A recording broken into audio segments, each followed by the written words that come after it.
Hi viewers, இன்றைக்கி நம்ம பார்க்க போகிற வீடியோ சமையல் டிப்ஸ்.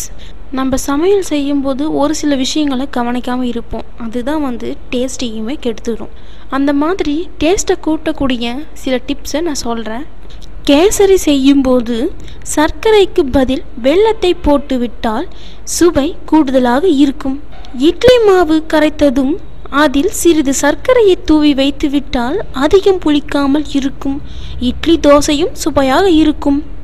பாசிப்பருப்பை லேசாக வறுத்து பின்னர் பொங்கல் செய்தால் ருசியாகவும் வாசனையாகவும் இருக்கும்.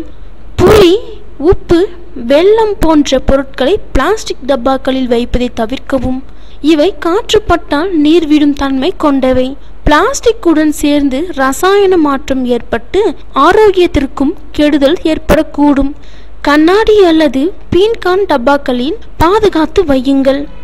பிரெட் துண்டுகளின் மேல் வெண்ணெய் தடவுவதற்கு முன்னால் வெண்ணெயில் சிறிது பால் விட்டு நன்றாக குழைத்து கொள்ளுங்கள்.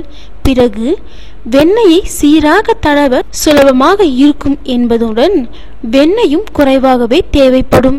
சட்னி வகைகள், குறிப்பாக தேங்காய் சட்னி மீந்துவிட்டால் அவற்றுடன் புளிக்காத தயிர், பொடியாக அரிந்த வெங்காயம் அல்லது காராபூந்தி சேர்த்து கலந்தால் சுவையான ராய்த்தா தயார். இவற்றின் சுவை கூடுதலாக இருக்கும். ரவை, சேமியா உபயோகித்து கிச்சடி தயாரிக்கும் போது தக்காளி பழத்தை முதலிலே சேர்த்தால் தக்காளி துண்டுகள் மிகவும் குலைந்து விடுவதுடன் கிச்சடியின் நிறமும் மாறிவிடும்.